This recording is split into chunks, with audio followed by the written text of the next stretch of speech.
Ana bu sözün içində dünyanın bütün işığı, bütün mərhəməti, bütün xoşbəxtliyi gizlənib.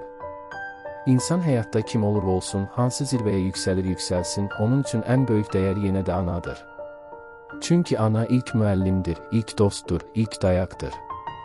Həyat yolunuza düşən hər bir işıq, hər bir yaxşılıq toxumu ana sevgisindən boyatır.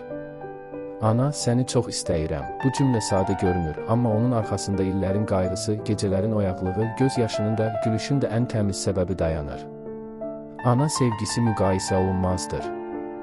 O, qarşılıq gözləmədən sevir, heç bir şərt qoymadan bağışlayır, ən çətin anlarda belə övladı üçün dua edir. Ananın əlindən gələn hər toxunuş, şəfa, hər baxışı, ümid, hər kəlməsi təsəllidir. O, dünyada səni hər kəsdən əvvəl anlayan, hər kəsdən çox qoruyan, sənin uğruna hamıdan artıq sevinən insandır.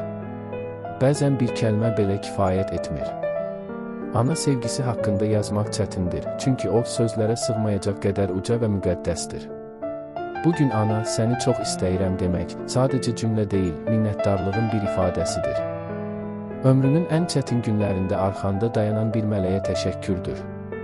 Səni bugün olduğun insana çevirən fədakarlığa səssiz bir salamdır. Ona görə də hər gün, hər fürsətdə anaya sevgi demək lazımdır. Çünki ana bir dəfə verilir və onun sevgisi insanın həyatında ən böyük xəzinədir.